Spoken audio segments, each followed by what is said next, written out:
जय हिंद। आज की क्लास में हम कक्षा 10 विज्ञान, ठीक है, चैप्टर नंबर 3 धातु और अधातु से मोस्ट इंपोर्टेंट क्वेश्चन करवाएंगे। बहुविकल्पी प्रश्न है, ठीक है।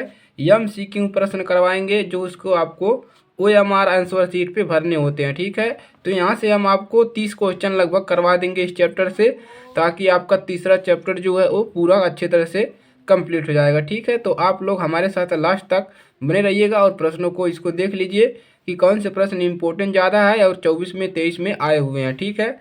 तो ये पहला प्रश्न है, देखिए 2024 और 23 में पूछा गया है, ठीक है। पृथ्वी की भूप्रपट्टी में प्राकृतिक रूप में पाए जाने वाले तत्वों या यौगिकों को कहते हैं। यानी कि पृथ्वी के अंदर से क्या मिलते हैं, कौन से तत्व मिलते हैं? धातु, खनिज, गैंग, अयस्क। तो क्या मिलते हैं? सब खनिज मिलते हैं, ठीक है। यही हमने पढ़ा है कि पृथ्वी के अंदर से प्राकृतिक रूप में हमको खनिज मिलता है, ठीक है। चलिए आगे बढ़ते हैं, दूसरा क्वेश्चन देखते हैं। चलिए दूसरा क्वेश्चन है आपका, निम्नलिखित में से कौन अधातु है? आपको इसमें बताना है कौन जो है अधातु है, ठीक है। Cr है, Fe2+ है, He है, Hg है, ठीक है। इसमें बताना है कौन आपका इसमें अधातु है, ठीक है। तो अधातु क्या है? जो हीलियम है। हीलियम क्या होता है? हीलियम जो है आपका वो अधातु है। तो राइट आंसर हो जाएगा आपका हीलियम, ठीक है। अगला क्वेश्चन देखते हैं। अगला क्वेश्चन है आपका, चलिए अधातु है, आपको इसमें भी बताना है। 2022 में पूछा है और ऊपर वाला 24 में पूछा था। अधातु है पोटेशियम, फेरस, एल्युमिनियम, सोडियम। तो सोडियम और एल्युमिनियम, फेरस, कैल्शियम। तो देखिए इसमें अधातु कौन सा है? जो है आपका अधातु यही है, ठीक है। ये क्या है आपका अधातु, ठीक है, यफ जो है, ठीक है। चलिए आगे बढ़ते हैं। चलिए चलिए आगे बढ़ जाते हैं। चलिए यहाँ पर निम्नलिखित में से कौन सी धातु ठंडे जल से हाइड्रोजन गैस निकालती है? 2024 में और 23 में लगातार पूछा गया है, ठीक है, 2 वर्ष। देखिए हमने आंसर इसलिए यहाँ ढक लिया है ताकि आपको यहाँ से रिवीजन होता रहे, कि रिवीजन आप करते रहें कि आपको कितने क्वेश्चन तैयार है, ठीक है। निम्नलिखित में से कौन सी धातु ठंडे जल से हाइड्रोजन गैस निकालती है? तांबा, पोटेशियम, सोना, एल्युमिनियम। ठंडे जल से क्या निकालती है? Hydrogen gas. धातु बताना है। तो सोना एक धातु है, तांबा, पोटेशियम, पोटेशियम तो नहीं है, तो इसमें से कौन हो जाएगा? तो ठंडे जल से हाइड्रोजन गैस निकालती है, तो ठंडे जल से हाइड्रोजन गैस निकालती है आपका पोटेशियम, ठीक है। पोटेशियम जो है आपका ठंडे जल से क्या करती है? हाइड्रोजन गैस निकालती है, ठीक है। चलिए आगे बढ़ जाते हैं।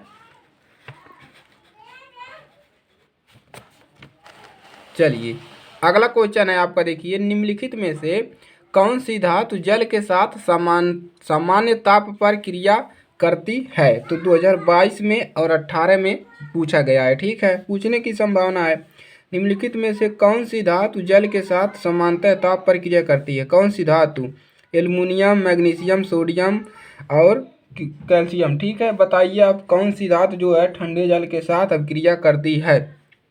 तो इसका राइट आंसर हो जाएगा जो आपका सोडियम होता है, वो क्या करता है? जल के समान ताप पर क्रिया करती है, ठीक है। चलिए आगे बढ़ते हैं। चलिए ठंडे तनु अम्ल से हाइड्रोजन गैस बनाती है? Silica, copper, zinc, carbon. तो ठंडे तनु अम्ल से हाइड्रोजन गैस कौन बनाता है? तो इसका राइट आंसर हो जाएगा आपका नंबर सी, जिंक जो है ठंडे तनु अम्ल से हाइड्रोजन गैस बनाता है, ठीक है, इतना याद रखेंगे। चलिए आगे बढ़ते हैं।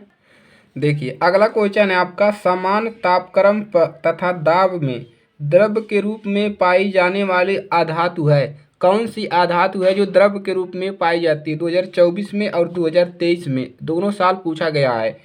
तो क्लोरीन, ब्रोमीन, फ्लोरीन, आयोडीन। कौन सी धातु है जो क्या है ठंडे यानी कि दाब के द्रव के रूप में पाई जाती है? द्रव्य, ठीक है। तो कौन सी का धातु है? चलिए इसका आंसर जान लेते हैं।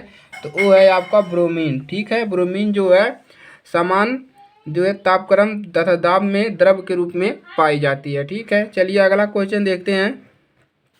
चलिए यहाँ से क्या पूछा है? 2022 में पूछा गया है कि कैल्शियम फास्फेट का सूत्र लिखिए। कैल्शियम फास्फेट है CaPO4, CaP2O4, CaPO3 का होल ट्वाइस, CaPO4 का होल ट्वाइस। तो इसका आपको क्या निकला है? सूत्र याद करना है, 2022 में पूछा गया है। तो सूत्र आपको जरूर तैयार कर लेने हैं सभी। तो इसका फार्मूला हो जाएगा Ca3 कैल्शियम PO4 का होल ट्वाइस कैल्शियम फास्फेट। ठीक है, चलिए अगला क्वेश्चन देखते हैं। चलिए अगला क्वेश्चन है आपका 2022 में भी पूछा है, एल्युमिनियम की सतह पर ऑक्सीजन परत बनना कहलाता है। अगर एल्युमिनियम की सतह पर एल्युमिनियम जो तार होता है उसकी सतह पर ऑक्सीजन परत बन जाता है तो उसको क्या कहते हैं? एनोडिक, कैटेनिक, बेसिमीकरण, इनमें से कोई नहीं। तो बताइए क्या कहते हैं उसको? तो उसको कहते हैं एनोडिक। क्या कहते हैं? एनोडिक आपका राइट आंसर हो जाएगा। अगला क्वेश्चन देखते हैं। चलिए तो अगला क्वेश्चन है, मैट में मुख्यतः होता है 2024 में इम्पोर्टेंट क्वेश्चन है। ठीक है, मैट में मुख्यतः होता है FES, Cu2S, Cu2S तथा FES, Cu2S तथा FES। अपना राइट आंसर लगाइए। नंबर 10 का राइट आंसर आपका हो जाएगा Cus तथा FES, यानी कि ए और ए दोनों। ठीक है, चलिए अगला क्वेश्चन देखते हैं। अगला क्वेश्चन है आपका उभयधर्मी ऑक्साइड है। आपको इसमें से बताना है कि कौन सा धातु जो है उभयधर्मी ऑक्साइड है, और ये 24 में पूछा भी गया है। ठीक है, Na2O, MgO, Al2O3, P2O5। तो बताइए कौन सा जो धातु है वो उभयधर्मी ऑक्साइड है। ठीक है, तो कौन सा है? एल्युमिनियम ए है आपका Al2O3। ठीक है, चलिए आगे बढ़ते हैं। चलिए धातुओं के लिए कौन सत्य नहीं है? आपको बताना है कि धातु के लिए कौन सत्य नहीं है। धातुएं सदस्य संयोजक यौगिक बनाती हैं, धातुएं धन आयन बनाती हैं, धातुओं में इलेक्ट्रॉन त्यागने की प्रवृत्ति होती है, धातुओं में चालकता का गुण पाया जाता है। ठीक है, तो आपको राइट आंसर बताना है। तो धातुएं सदस्य संयोजक यौगिक बनाती है। क्या ऐसा संयोजक यौगिक बनाती है? चलिए देखते हैं। जी हाँ, जो धातु होता है वो कैसा यौगिक बनाता है? सहसंयोजक यौगिक बनाती है। तो पहला वाला आपका राइट आंसर हो जाएगा, और ये भी 24 में आपको पूछा गया है। ठीक है, चलिए आगे बढ़ते हैं। अगला क्वेश्चन है आपका, जस्ता धातु हाइड्रोक्लोरिक अम्ल से क्रिया करके कौन सी गैस निष्कासित करती है? Ozone, oxygen, hydrogen, nitrogen. जस्ता धातु है, जो जस्ता धातु है हाइड्रोक्लोरिक अम्ल के क्रिया करके कौन सी गैस निष्कासित करती है? 2016 में पूछा गया है, काफ़ी पहले। तो चलिए इसका राइट आंसर आप लगा लेंगे। इसका राइट आंसर है आपका हाइड्रोजन गैस क्या करती है? निकालती है। ठीक है, चलिए अगला क्वेश्चन देखते हैं। चलिए, निम्न में से कौन सा तत्व धात्विक है? आपको इसमें बताना है कौन सा तत्व धात्विक है। ये आपका PaHe, हीलियम, लिथियम, सल्फर। ठीक है, कौन सा है? फास्फोरस नहीं है, P है। ठीक है, चलिए तो बताइए कौन सा तत्व धात्विक है? तो इसका राइट आंसर हो जाएगा लिथियम। ठीक है, लिथियम जो है वो कैसा है? धात्विक तत्व है। चलिए आगे बढ़ते हैं। 2022-20 में पूछा गया है। अगला क्वेश्चन है, निम्नलिखित में से कौन सी धातु अम्ल से हाइड्रोजन विस्थापित नहीं करती है? 2020, 15, 14, 13। देखिए 4 साल पूछा गया है क्वेश्चन लगातार। कौन सी धातु जो है अम्ल से हाइड्रोजन विस्थापित नहीं करती? मैग्नीशियम, फेरस, कॉपर, यहाँ पर कैल्शियम जो है, और जिंक है। ठीक है, तो कौन सा नहीं करता हाइड्रोजन विस्थापित? चलिए इसका राइट आंसर क्या होगा? इसका राइट आंसर हो जाएगा Cu। ठीक है, कॉपर। चलिए अगला क्वेश्चन देखते हैं। चलिए अगला क्वेश्चन है, निम्न में से कौन सी धातु अम्ल से हाइड्रोजन H2 विस्थापित करती है? यानी कि अम्ल से H2 विस्थापित कर देती है। 2013 में और 11 में पूछा गया है। ठीक है, तो कौन सी धातु है जो हाइड्रोजन विस्थापित कर देती है? Magnesium, copper, PtHg। ठीक है, चलिए बताइए। राइट आंसर हो जाएगा मैग्नीशियम। ठीक है, मैग्नीशियम। नेक्स्ट क्वेश्चन है 2016 में पूछा गया है, ताम्र गलांश का रासायनिक सूत्र है। तो ये सिलेबस में शायद है नहीं, तो पहले था, अब शायद नहीं है। ठीक है, तो भी आपको इसको थोड़ा बहुत देख लेना है। ठीक है, CuSO। तो इसका जो ताम्र गलांश का रासायनिक सूत्र होता है वो Cus होता है। ठीक है, तो इसको आप लोग तैयार कर लीजिएगा। ठीक है, चलिए आगे बढ़ते हैं। देखिए अगला क्वेश्चन है, तांबे का अयस्क है, तांबे का अयस्क है 2015 में और 11 में पूछा गया है। तांबे का अयस्क है कैसा है? Bauxite, malachite, carnotite, siderite. तो तांबे का अयस्क कैसा अयस्क होता है आपको बताना है इसमें, तो वो होता है मैलेकाइट, मैलेकाइट। ठीक है, तो राइट आंसर हो जाएगा मैलेकाइट। अगला क्वेश्चन है आपका, चलिए, लोहे के फ्राइंग फ्राइंग पैन को जंग से बचाने के लिए निम्न में से कौन सी विधि उपयुक्त है? तो लोहे को जंग से बचाने के लिए ग्रीस लगाकर, पेंट लगाकर, जिंक की परत चढ़ाकर, इन सभी के द्वारा। तो राइट आंसर क्या हो जाएगा आपका? डी वाला। डी वाला क्या हो जाएगा? यही आपका राइट आंसर होगा कि पेंट लगाकर, ग्रीस लगाकर, इन सभी के द्वारा, या ये कह सकते हैं। ठीक है, और सबसे बढ़िया इसका उपाय है क्या है? जिंक की परत चढ़ाकर। तो सी वाला आपका राइट आंसर हो जाएगा, जिंक की परत चढ़ाकर लोहे की फ्राइंग को, पैन को अच्छे से बचाया जा सकता है। ठीक है, चलिए अगला क्वेश्चन है आपका, क्लोराइड 2013 में पूछा गया था। क्लोराइड अयस्क का उदाहरण है, क्लोराइड अयस्क का क्या उदाहरण है? Bauxite, malachite, siderite, horn silver. तो बताइए बॉक्साइड अयस्क का उदाहरण क्या है? तो राइट आंसर हो जाएगा इसका हार्न सिल्वर। ठीक है, इसको तैयार कर लीजिएगा। चलिए आगे बढ़ते हैं। अगला क्वेश्चन है आपका, चलिए, तो यदि कॉपर को वायु में खुला रख दें, यानी कि जो कॉपर है उसको वायु में खुला रख दें, तो इसकी भूरी चमकीली सतह धीरे धीरे अपनी चमक खो देती है। इस तथा इस पर एक हरे रंग की परत जमना हो जाती है। यह निम्न बनने के कारण क्या होता है? एनसीईआरटी एग्जाम्पल है। ठीक है, तो यह निम्न के बनने का, इसका बनने का कारण क्या है कि हरे रंग की परत जम हो जाती है। ठीक है, जमा हो जाती है। तो इसका राइट आंसर क्या होगा? चलिए देखते हैं, CuSO3, CuSO3।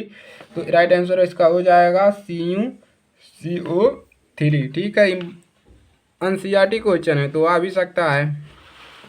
ठीक है, चलिए अगला क्वेश्चन है आपका 23 नंबर पे, खाद्य पदार्थों को सुरक्षित रखने के लिए डिब्बे में जिंक के स्थान पर टीन का लेपन होता है। क्यों टीन का लेपन होता है? जिंक अपेक्षाकृत कम अभिक्रियाशील है, जिंक अपेक्षाकृत कम अभिक्रियाशील है, जिंक का गलनांक कम होता है और टीन का गलनांक कम होता है। तो राइट आंसर क्या हो जाएगा? इसको बताना है आपको कि जिंक जो है, जिंक खाद्य पदार्थों को हम डिब्बे में जिंक के स्थान पर टीन का उपयोग क्यों करते हैं? ठीक है, तो टीन अपेक्षाकृत कम अभिक्रियाशील, जो टीन होता है वो जिंक से कम अभिक्रियाशील है। जिंक ज़्यादा अभिक्रियाशील होता है, लेकिन टीना जो होता है वो कम अभिक्रियाशील होता है। इसीलिए हम खाद्य पदार्थों को सुरक्षित रखने के लिए डिब्बे में जिंक के स्थान पर टीन का प्रलेपन होता है। ठीक है, चलिए राइट आंसर मिल गया। आगे बढ़ते हैं। चलिए अगला क्वेश्चन है, पीतल है, पीतल आपको बताना है कैसा धातु है? उपधातु है, मिश्र धातु, यौगिक है, विषमांगी मिश्रण। तो बताइए पीतल क्या है जी? पीतल में क्या क्या मिला? मिश्र धातु है। कैसी धातु है? मिश्र धातु। 17 में पूछा है। चलिए आगे बढ़ते हैं।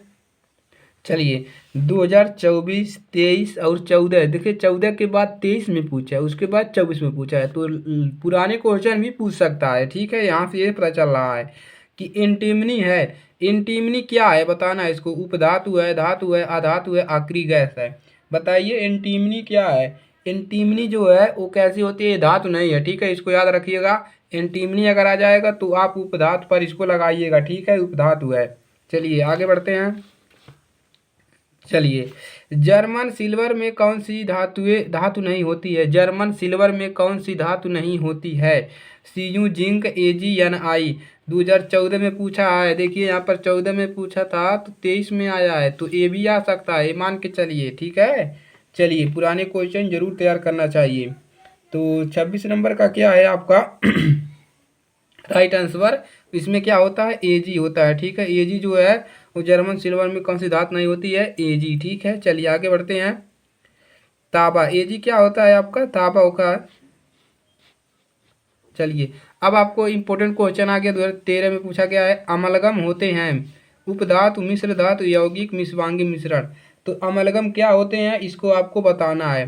तो अमलगम जो होते हैं उसका राइट आंसर क्या होगा? अमलगम आपके होते हैं मिश्र धातु। क्या होते हैं? मिश्र धातु। ठीक है, चलिए आगे बढ़ते हैं। चलिए बाह्यतम कोश में 7 इलेक्ट्रॉन वाला तत्व है। यानी कि जिसके बाह्यतम कोश में कितने इलेक्ट्रॉन है? 7 इलेक्ट्रॉन है। वह तत्व कौन सा है? तो 2 और 7, 9 नंबर पे धातु कौन सा आता है? अधातु है, धातु है, उपधातु है, निष्क्रिय गैस है। तो इसके बाह्यतम कोश में कितने इलेक्ट्रॉन है? 7 इलेक्ट्रॉन। यानी कि इसको 1 इलेक्ट्रॉन की आवश्यकता है तो अपना स्टेप पूरा कर लेगा। तो यह कैसी धातु होगा? यह होगा अधातु। कैसे? देखिए इसके लास्ट वाले में 7 इलेक्ट्रॉन, 7 इलेक्ट्रॉन का त्याग करेगा नहीं, और जो इलेक्ट्रॉन नहीं त्याग कर सकता उसको अधातु कहते हैं, और जो इलेक्ट्रॉन त्याग सकता है उसको धातु कहते हैं। तो ये हो जाएगा आपका अधातु। ठीक है, चलिए अगला क्वेश्चन देखते हैं। 2024 में देखिए पूछा गया है। ठीक है, 2024 में ये क्वेश्चन आया हुआ है, तो ये भी 2024 में है। कार्बोनेट अयस्क को सीमित वायु में अथवा वायु की अनुपस्थिति में उच्च ताप पर ताप तक गर्म करके ऑक्साइड प्राप्त करने की क्रिया है। कार्बोनेट अयस्क को सीमित वायु में अथवा वायु की अनुपस्थिति में इसको क्या किया जा रहा है? गर्म किया जा रहा है। ठीक है, निस्तापन, भर्जन, प्रगलन और अयस्क का सांद्रीकरण क्या है जी? चलिए बताएंगे। तो इसका राइट आंसर हो जाएगा निस्तापन। क्या हो है आपका? निस्तापन। ठीक है, चलिए नंबर 30 देखते हैं। चलिए तो नंबर 30 है, कैल्शियम नाइट्रेट का रासायनिक सूत्र है। 2024 में भी पूछा गया है। कैल्शियम नाइट्रेट का रासायनिक सूत्र है CaNO3 का होल्ट वाइज CaNO3 Ca2NO3। बताइए क्या है कैल्शियम नाइट्रेट का रासायनिक सूत्र? तो कैल्शियम नाइट्रेट का रासायनिक सूत्र होता है CaNO3 का होल्ट वाइज। Right answer option number B वाला। ठीक है, चलिए आगे बढ़ते हैं। कितना बड़ा क्वेश्चन है जी। चलिए, निम्नलिखित में से कौन सा कथन मैग्नीशियम धातु के लिए सत्य नहीं है? यह ऑक्सीजन में एक चमकदार श्वेत ज्वाला के साथ जलती है। यह शीतल जल से अभिक्रिया करके मैग्नीशियम ऑक्साइड व हाइड्रोजन गैस उत्पन्न करती है, और यह गर्म जल से अभिक्रिया करके मैग्नीशियम ऑक्साइड, हाइड्रोक्साइड तथा हाइड्रोजन गैस उत्पन्न करती है। यह जलवाष्प में। चलिए तो राइट आंसर इसका क्या होगा? बी वाला, कि यह शीतल जल से क्रिया करके मैग्नीशियम ऑक्साइड व हाइड्रोजन गैस उत्पन्न करती है। कौन? मैग्नीशियम धातु। तो ठीक है, तो ये हो गए आपके 30 से 31 क्वेश्चन जो आपके पेपर के लिए बहुत ही ज़्यादा महत्वपूर्ण है। ठीक है, अगर आप इसको तैयार करते हैं तो 2 या 3 नंबर आपके यहाँ से कन्फर्म है। ठीक है, ज़्यादा भी आ सकते हैं, तो 2-3 नंबर आप तो यहाँ से आपका क्लियर हो जाएगा। ठीक है, चलिए उम्मीद है आप लोगों को अच्छे से पूरा आपका डाउट क्लियर हो गया होगा। ठीक है, वीडियो पर नए हैं तो चैनल पर नए हैं तो सब्सक्राइब करिएगा, दोस्तों के पास शेयर कर दीजिए, और कक्षा 10 की आपको विज्ञान की तैयारी करना है तो चैनल के साथ जुड़ जाइए। ठीक है, इस पर पूरा आपका सिलेबस पढ़ाया गया है। चैप्टर नंबर 2, 3, 4 सभी चैप्टर अच्छे से इस पर पढ़ाए गए हैं। ठीक है, आप जाइए वहाँ से पढ़िए डिटेल में। जो भी नहीं समझ में आता कमेंट में अपना कमेंट दीजिए। ठीक है, चलिए मिलेंगे नेक्स्ट क्लास में। जय हिंद, जय भारत। पढ़ते रहिए और अच्छे से तैयारियां करिए।